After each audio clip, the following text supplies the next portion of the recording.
everybody. I'm delighted to welcome you all to the first of our Talking Towns seminars for 2023.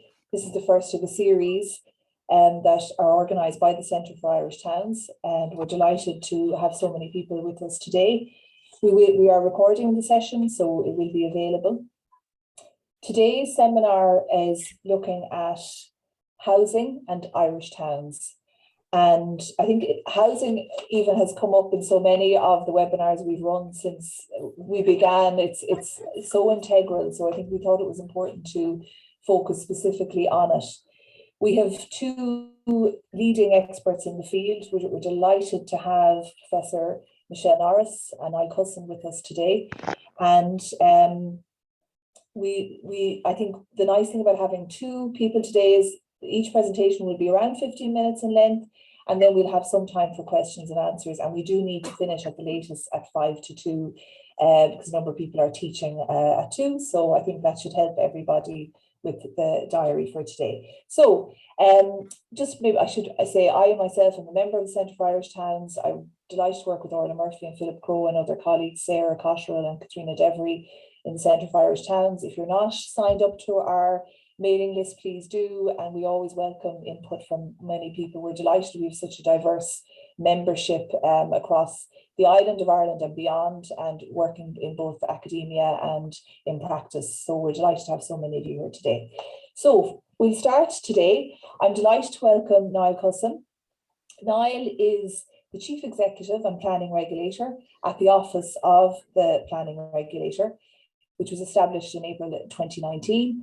And the OPR's functions are to oversee the effective delivery of planning services of Ireland's 31 local authorities and in Bord Pleanála, including the implementation of national and regional policies, and to conduct research and public awareness programmes in relation to planning. Niall has many years of planning experience behind him and ahead of him, and we're delighted to have his expertise today. Today, Niall will be talking about the national planning objectives for towns, and particularly the implementation and practice. Please do feel free to put questions in the chat. Myself and Katrina will keep an eye on it, but once we'll have the two speakers together, and then we'll have hopefully questions together at the end. So Niall, I'll hand over to you. Thank you very much.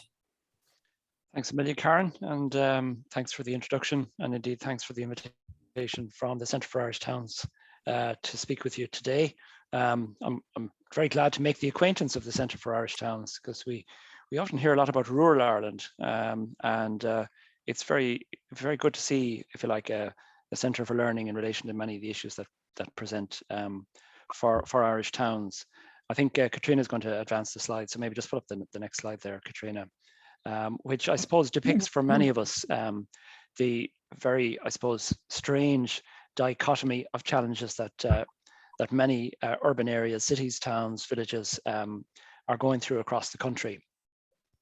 I suppose the image on the left, I suppose it is an image from Dublin, albeit in terms of, I suppose, the huge pressure for accommodation, particularly in the rental sector. But I suppose many Irish towns exhibit very, very similar characteristics, where there is simply very limited property available to buy or to rent. There's huge demand, and demand consistently outstrips supply, whilst at the same time there are huge opportunities in terms of vacant, underutilized buildings and so on. And on the other hand as well, statutory development plans, which are the things that we look at, very often have lots of aspirations, land zoned for development in all sorts of locations, but and indeed very often consents following the zoning of land, but the conversion of that the conversion of that into the homes that we need and so on, really a struggle. So next slide there, Katrina. So I could have had a very long list here, but some of the things that I think really present as key challenges facing Irish towns today, the housing one I mentioned, the vacancy dereliction being another side of that coin, decarbonisation as an important element of that, the position of the Irish towns, villages in terms of an overall regional development agenda, the infrastructure, both hard and soft challenges that many towns are going through, particularly on the water services side. I'll come back to that. And ensuring that in addressing all of these challenges, we create vibrant, attractive, really high quality places that we all love to live in, visit, and so on. Next slide there, please, Katrina. Now, I suppose in relation to grappling with these challenges, government is well alive to them. We're all well alive to them, and even though we've lots of difficulties here in Ireland that we have to address, and particularly around the housing and planning space for all sorts of reasons. But one good thing we do have going for us is a reasonably well developed and integrated planning and housing policy hierarchy. It is something we forget compared to other administrations and so on, but I suppose our principal challenges are in the delivery space, not necessarily in relation to knowing where we need to go. Bir haşlayınca o ilk suyu kaynatıp dökeyim mi? Sorry, there's a bit of feedback there. So we have the National Planning Framework, National Development Plan are well known to pretty much, I'd say, everybody on the call, as in effect the constituent parts of Project Ireland 2040, which is a long-term vision, and backed with very significant capital funding, 165 billions worth over the next sort of 10 years or so. Regional spatial economic strategies, which effectively further articulate that overall vision at a regional assembly level, which are effectively assemblies of the local authorities, 3 of them covering effectively the eastern part of the country, the west and the southern. And then obviously the statutory city and county development plans, 31 of those, and lots more local area plans, and indeed new instruments coming through, like the town centre first plans that I'll be coming to shortly. And I suppose in terms of how all of these are singing off the same hymn sheet, so to speak, the graphic on your screen there describes the national strategic outcomes from the National Planning Framework, from the National Development Plan about compact growth, sustainable urban development, and all the various different attributes that government wants to see in place in relation to the implementation of various planning policies. Next slide there, Katrina. I mentioned the housing piece, and I know Michelle is going to cover this in more detail, but I suppose one of the things we're getting a very, very clear picture around in relation to grappling with our housing challenges is that, the zoning of land and granting of planning permissions and so on and so forth, of itself, will not, may not certainly guarantee delivery, certainly is not guaranteeing delivery in many parts of the country. And more now, I think there is a consensus that, we're dealing with, I suppose, market failures, difficulties at a whole series of levels, and that the role is there now for the state to in effect, activate and take a variety of steps to bring forward, I suppose, as the planning system always sets itself as its goal, the right development in the right place at the right time. And of course, we could add attributes like, I suppose that is also affordable, both to deliver and to either buy or rent. The image on the right is actually just from a pilot project we're running in Meath in relation to developing dashboards that accurately track the gap between what land is capable of delivering and what is actually being delivered and so on, and it demonstrates very I see. Sorry, that's your end. Sorry, just it's demonstrating very vividly the fact that despite, I suppose, a lot of debate and conjecture around whether our targets for housing delivery in various locations should be higher or whatever, actually getting the delivery of the sort of fairly modest levels that we see in many locations, particularly in inner urban locations, is the key challenge. And I know Michelle is going to talk to this topic in terms of viability and other things in a minute. I'll come to it as well. So there's often a significant mismatch between the land zoned and the land is actually that is coming forward, or the property that's coming forward to provide for housing solutions. And traditionally, even though there are obviously compulsory purchase powers, there are many different things on the statute books, derelict sites legislation, I suppose the collective sense of the impact of those down through the years has been that they haven't really been that effective. They've been actually quite weak. And I suppose particularly where you're not seeing the right stuff happen in the right place at the right time, particularly in terms of city cores, town and village centres and so on, you start to get the argument around the needs must starting to arise, looking at that graphic and, you know, looking at the pink blob there in the distance. It's not a residentially zoned area in that particular graphic, but many planners working around the local authorities will be well familiar with arguments that will be advanced on behalf of a particular landowner to say, well, nothing's happening in the town or village centre, but my client or my person here, you know, has a site, and if he gets the land zoned and if he gets the permission, you know, he definitely will deliver. That, you know, that creates pressure for not compact growth, very often sprawl and so on. And that's why I think measures like the residential zoned land tax, which government is introducing at the moment, you know, need further work, of course, but they're a very important step in relation to, you know, connecting in all our minds that the only reason we go through this whole planning process, you know, and doing development plans and zoning land and getting planning permissions and so on and so forth is to deliver the development that society needs. But very often, you know, the whole zoning process, planning permission process very often becomes commodified in its own right. And it's very important that all the different arms of the state act in a way to prevent that, and RZLT is one of those. Next slide, Katrina. Just want to kind of signal something as well, very, very important, came through in the last few days. You probably picked it up, the Vacant Homes Action Plan. And it's taken some time to come together, but now that it's here, I think we have to very strongly welcome it. It includes a €150 million revolving fund from the Urban Regeneration and Development Fund under PI 2040 to support local authorities in, I suppose, vacancy-related projects. Acquiring vacant and derelict buildings. The plan includes guidance on CPOs, I suppose a strengthened approach to data collection so that we have more accurate estimates of the amount of vacant and derelict properties across the country, because there are multivarious ones between Geodirectory and CSO and, you know, various, I suppose, citizen initiatives that are happening in some of the locations around the country.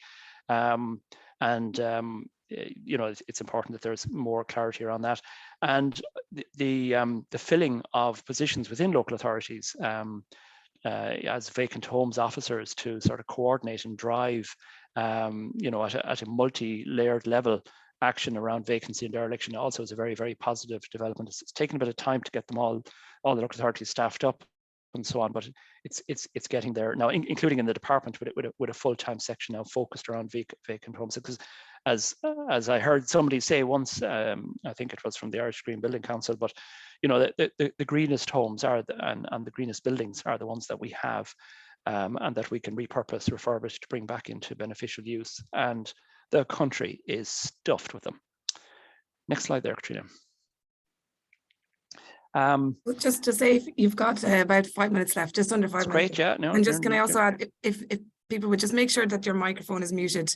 That was, I think there was a little bit of interruption there. Sorry about that. Yes, I thought Radio Nageltic was in there in a second, but anyway, that's so Town Centre First obviously came as well. So last year we were about a year into it, and again, dedicated town regeneration officers, a national office, the oversight group, and now the local authorities engaged with the preparation of these Town Centre First plans, and very much delivery focused in relation to, I suppose, the work of their town teams. So, you know, there's a sort of a pattern here. You know, we've had the vacant homes, Town Centre First. These are all outworkings of, you know, a clear policy framework that is set out at national, regional, and local level. Next slide there. Yeah, and Town Centre First plans are in preparation for all of these different pilot locations. So that they're going to be a very, very important laboratory in relation to how the local government system, working closely in tandem with local communities and so on, and very importantly linked back to the local area plan and the statutory planning process, can bring a whole new initiative in relation to towns. Next slide there, Katrina. And there's even more, you know, in that we've had vacant homes, we've had Town Centre First, and of course there's housing for all. You know, many of these measures are all designed to work in tandem with each other. These are images, I think, from Monaghan in relation to buildings. As I was saying, the greenest building being the buildings that we have that, you know, were obliged in an eyesore, and through the very generous, if you like, or extensive capital and other supports that are available, both to private citizens and local authorities, can be brought into beneficial use. Next slide there, Katrina. Yeah, and the hits keep on coming, you know. I mean, you get a sense here. Crína Cónaithe, the Towns Fund. So the refurbishment piece I just covered there covers buildings pre-93, where there's if you like, a pattern of vacancy, quite significant grants. But I think the interesting one too is the second stream that local authorities were briefed about just in the recent times, sites for self-builders. So a mechanism here whereby local authorities will be supported in identifying, either from their own lands or lands they might acquire, sites that might be offered on a discounted basis by the local authority to people in certain eligibility circumstances that, you know, I suppose are self-building and want and are open to, interested in the option of living, you know, amidst a small town or village where there's a lot of infrastructure and so on. So it's targeted at owner occupiers. There is a clawback piece, which is quite reasonable. And again, the Vacant Homes Office, offices in the local authority, officers in the local authorities, playing a key role in that. Next slide, Katrina. I just wanted to mention the decarbonisation challenge and so on. This is actually from Port Alicia. It's a very interesting initiative down there, and I know there's going to be further work on this in the context of the Climate Action Plan and the local authority climate action strategies, and the various different, I suppose, measures going to flow out under that in the coming months. But, you know, Port Alicia, I think, from recalling from briefing from the local authority there, you know, is a town that produces about 100,000 tonnes of CO2 every year.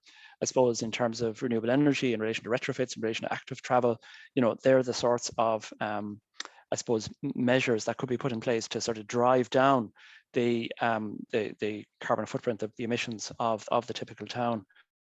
And I suppose, you know, clearly reusing buildings, bringing people back, you know, this all creates a very strong basis for wider decarbonisation measures. And it's just something we've got to keep really, really clear in our minds in relation to actions at a town level.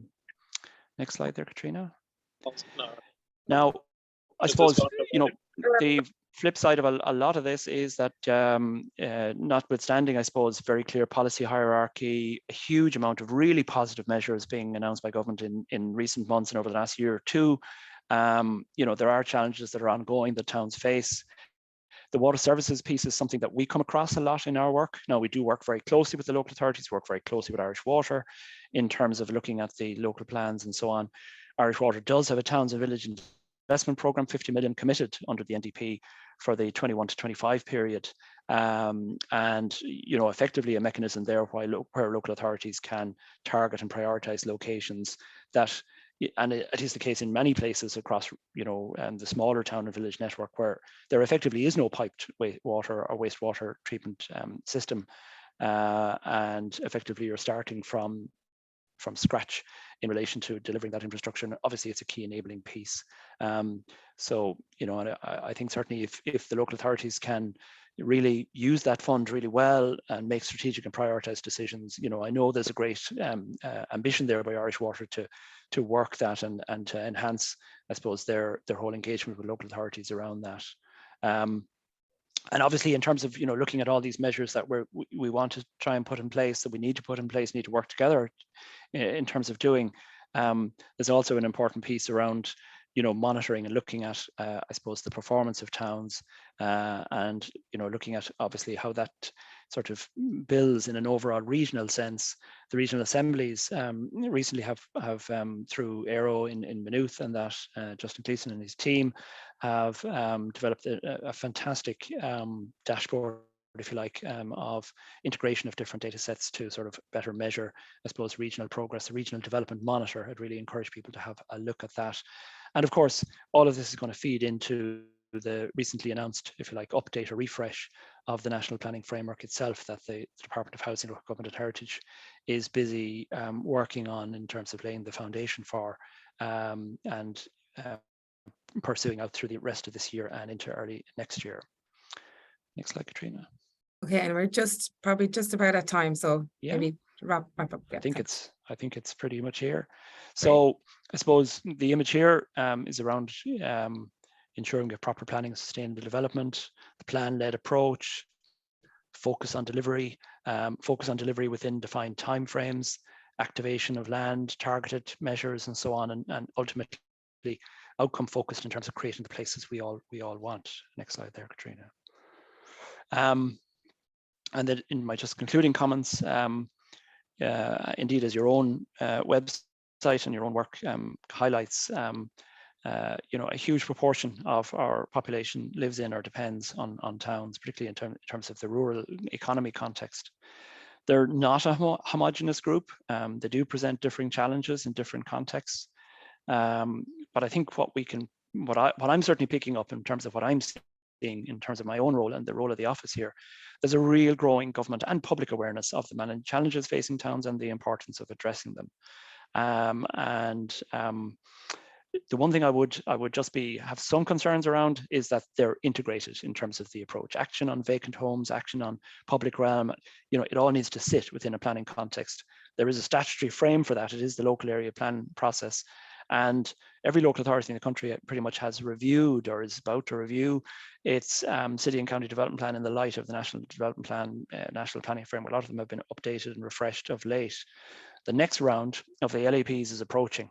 So we have a fantastic opportunity now for, I suppose, bringing in a new generation of local area plans, tackling all of these issues in an integrated way. That's it. Thank you. Thank you very much, Niall. That was great. It really strikes me that there is, and I mean, there's always that need, but I think there is more and more of a push in real terms for cross-departmental approaches. Yeah. And it's particularly striking that the policies, we can see that coming together a lot more. And I know it's a journey that you've been on for quite a while. But I think we can start to see that, particularly that the policy that has been announced in the last couple of days as well. So it might be interesting if people have questions around that specifically as well. So what I'll do now is move on to our next speaker. And as I say, just to people, everyone here, please feel free to put questions into the chat. We can moderate. It might be a way of just organising the questions and answers after the next speaker. So who I'm delighted to welcome. It's my colleague, Professor Michelle Norris. Michelle is Director of the Geary Institute for Public Policy and Professor of Social Policy. Her research interests focus on housing policy and urban regeneration, particularly around the management and financing of social housing, regeneration of social housing estates and inner urban areas, and comparative analysis of housing provision in Europe. Michelle is very much linked in terms of research. She collaborates a lot with government policy. And as an example, in 2018, she was appointed by the Minister for Housing to the interim board of the Land Development Agency and has had a lot of links, research and providing evidence bases for various agencies such as NESC and others. And we who research housing value her research outputs on a regular basis. Michelle, I'm delighted to welcome you. You're going to be talking about social housing, social mixing and the future of the Irish town. So I'm delighted to have you here and looking forward to hearing from you. Thank you.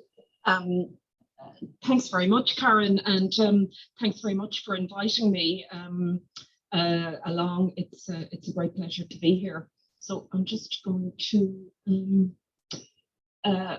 start. So as Karen mentioned, I'm going to talk about social housing, the social mixing, which I'll go on to explain what I mean by the future of Irish towns. And just to acknowledge, the presentation today draws on research I conducted, which was commissioned by the Housing Agency and the Irish Council for Social Housing.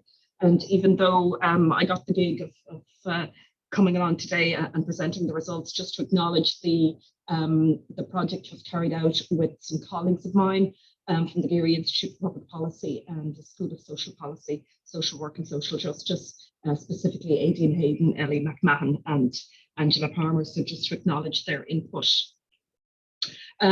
So the project we carried out looked at social mixing of social housing very generally, not just in towns, but it did flag up quite a lot of issues around the development of social housing in Irish towns in recent years.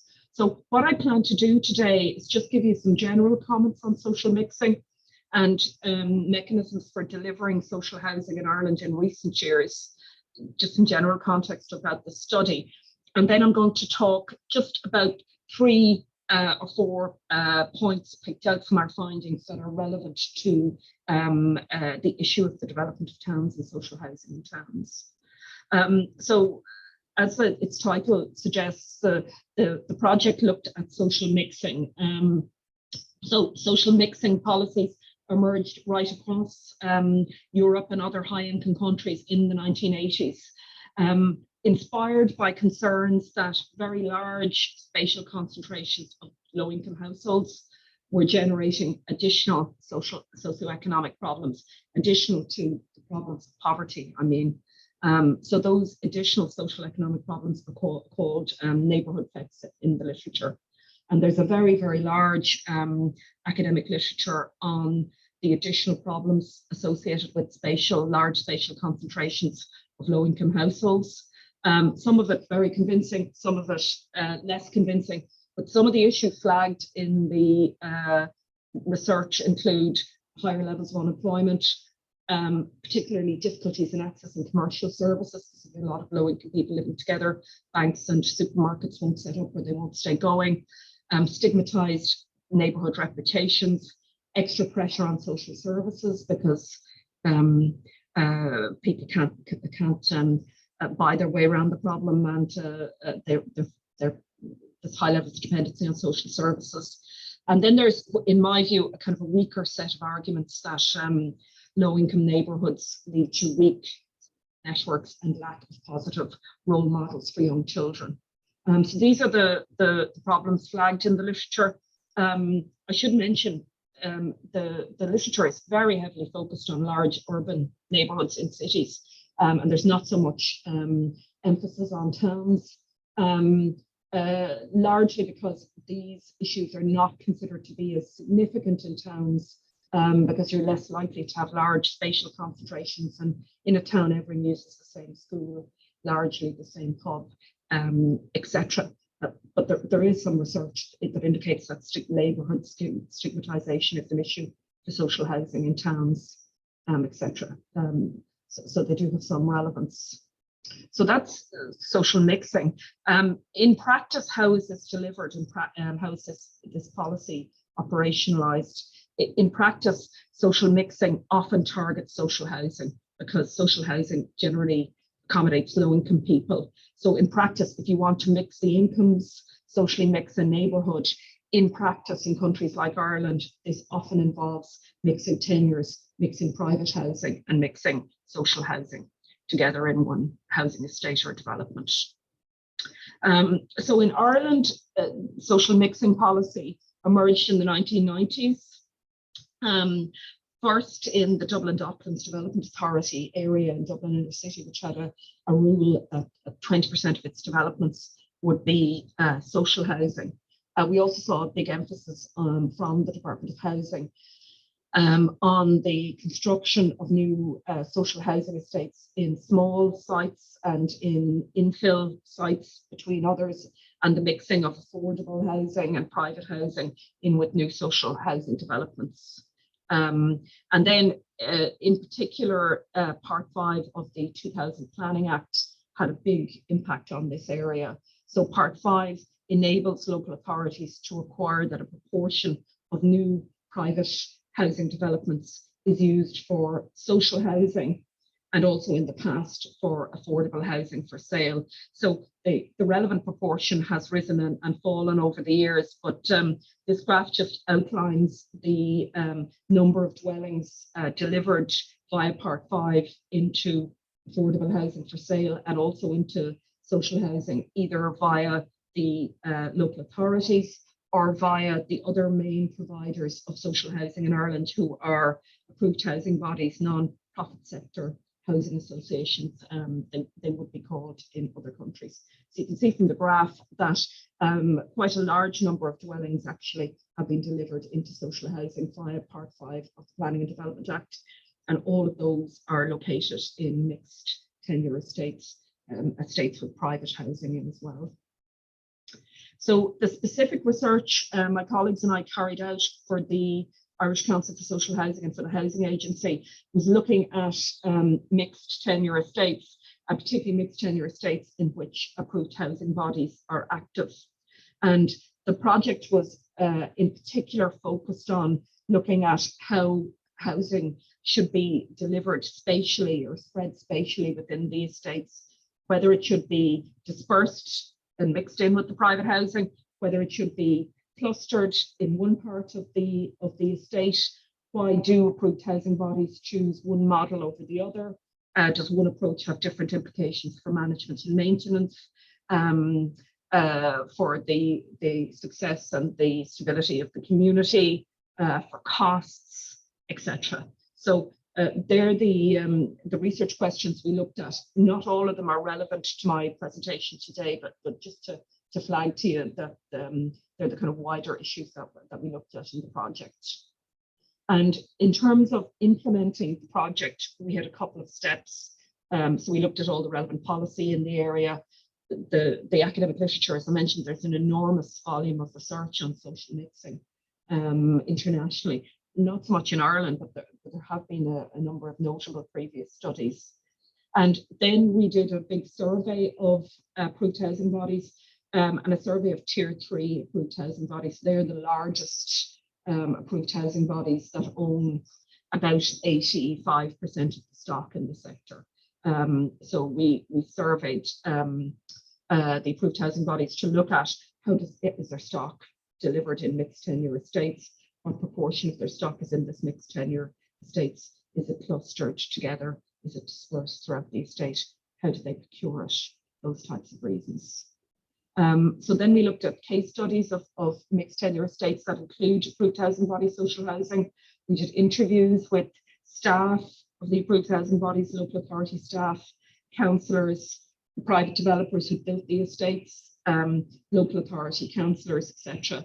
And some wider interviews then with other key informants in the sector. So of the 5 estates, 2 were in towns, but quite a lot of issues came up relevant to the delivery of social housing in towns during the wider key actor interviews. So I'm just going to go on and outline those. So firstly, people may be surprised to hear that there's been an enormous growth in the delivery of social housing in mixed tenure estates in recent decades, not just through Part 5 of the Planning and Development Act, but also through the other mechanisms for delivering social housing, buying it from developers, building new estates from scratch, etc.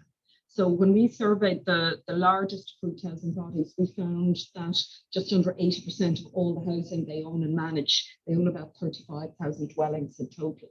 And about 80% of this is currently in mixed tenure estates. And almost all the housing they've provided in the last 5 years is in mixed tenure estates. And rather surprisingly, just in view of the academic evidence that indicates that socio-spatial segregation is, I suppose, a more acute issue in cities and in very large social housing developments or clusters of low-income households, we found that the approved housing bodies emphasize social mixing just as heavily across all types of stock. So the levels of social housing they provided in mixed tenure estates were just as high in towns around the country and also in villages as in cities. So nearly all their new developments in towns, villages, and also in cities are mixed tenure. And there was very, very strong support for the policy among everyone we interviewed from the approved housing body sector, central government, and also local government officials. So just in addition to just the scale of reliance on this mixed tenure approach to deliver social housing in towns, the study also flagged some interesting issues around the wider impact of this policy on the construction industry, and particularly in towns. So we interviewed builders and construction industry representatives, also local authority, planning staff, housing staff, and AHB directors of development who would be responsible for procuring social housing and also organising for the building of housing from scratch. And all of them raised concerns about the commercial viability of scheme housing, in other words, housing estates in towns and generally in weaker housing markets around the country. So they felt in large parts of the country, the housing just simply couldn't be delivered at a price that was affordable for purchasers, and that as a result, there was relatively low levels of construction of scheme housing outside cities. People may be aware that in the last 10 years, the Department of Housing has amended the residential density guidelines to provide for higher density development. But you may not be aware that in addition to cities, this also covers towns. So developers raised concerns that there was very little demand to purchase the denser housing typologies in towns. So in particular, housing, or in particular apartment blocks, they claimed there was absolutely no market from private buyers to purchase apartment blocks. Generally, the demand was for semi-detached houses, and once you moved away from that, the demand was extremely limited, and even the viability of constructing, traditional semi-detached houses was low. So one of the interesting things we found in the study is that social housing and tenure mixing in particular helps to underpin the financial viability of market housing provision in these weaker housing markets, and that includes the housing markets in towns. So for developers, I was rather surprised to find they were quite keen on Part 5 of the Planning and Development Act 2000. So those of you who've been involved in housing issues for a long time, I'm sure Niall remembers this, will remember there was really, really vociferous opposition from the construction industry to Part 5 of the Planning and Development Act 2000. And the requirement that a proportion of new developments be transferred to the local authorities for use as social housing. It's a condition of planning permission, that's how it's imposed. And the developments are essentially transferred at cost price plus an allowance for profit, a relatively modest allowance for profit. And the construction industry claimed at the time that this would completely undermine the viability of construction. But contrary to that, the developers we interviewed argued that this guaranteed money from the council for the purchase of Part 5 housing provides a guaranteed source of funding that enables developers to raise borrowing to fund the rest of the development. So one of the things that surprised us when we went out to speak to rural local authorities and speak to AHB's directors of development is that they claimed it's very common for AHBs to pre-purchase, or developers call them pre-sales, pre-purchase social housing in mixed tenure estates on top of the Part 5 obligation. So typically, a developer will be told you have to deliver 20% of the houses part of Part 5. They'll go into negotiations with ex-approved housing body, but the approved housing body will also agree to purchase additional dwellings, and the developers are keen to sell them because it's a guaranteed source of income. And they argued the private bit of the development would not be viable without this. And in fact, we came across some examples of developments where the developers openly admitted they didn't plan to build out all the private housing in a development.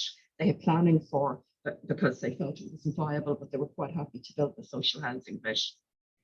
Now, their argument was that Part 5 and market price social housing sales are particularly important for ensuring the financial viability of apartments. In order to meet the density standards, they often build a low density estate of semi-detached houses, which they feel they can sell on the market. Then they put an apartment block in the middle to bring the average density up to the density rules. And they reported that in nearly all cases in towns around the country, these are sold to approved housing bodies. So obviously this presents significant opportunities for approved housing bodies in terms of an opportunity to purchase dwellings. And I checked the figures this morning, and about 55% of households on the waiting list for social housing at the moment are single people, single person households. So there is a lot of need for small units for social housing. But obviously this approach... Michelle, can I just say you're close enough to time now, just to let you know. Okay. Yeah, just one more slide. So this approach obviously also presents risks in terms of the fact that the social housing tenants are clustered in one apartment block in the middle of the estate and very identifiable.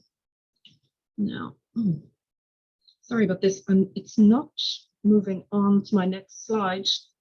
Oh yeah, got it. Okay, so then just some wider issues about social housing delivery and rural housing that were flagged in the study. A lot of the planners we interviewed raised concerns that either mono-tenure social housing, so just straight social housing only estate, and mixed tenure social housing is the only scheme housing, state housing being delivered in many towns currently because of these viability issues around building private housing estates. At the same time, we still have very large levels of construction of one-off rural housing, either on the edge out in the countryside or in ribbon development on the outskirts of towns. And some of the interviewees we interviewed raised concerns that these processes whereby the private housing is happening in the countryside or on ribbon development, the social housing is happening in housing estates in the towns, are actually reinforcing socio-spatial segregation. Some people raise concerns about the contribution of density rules to this situation, but because of this issue around little demand for apartments to buy that I mentioned.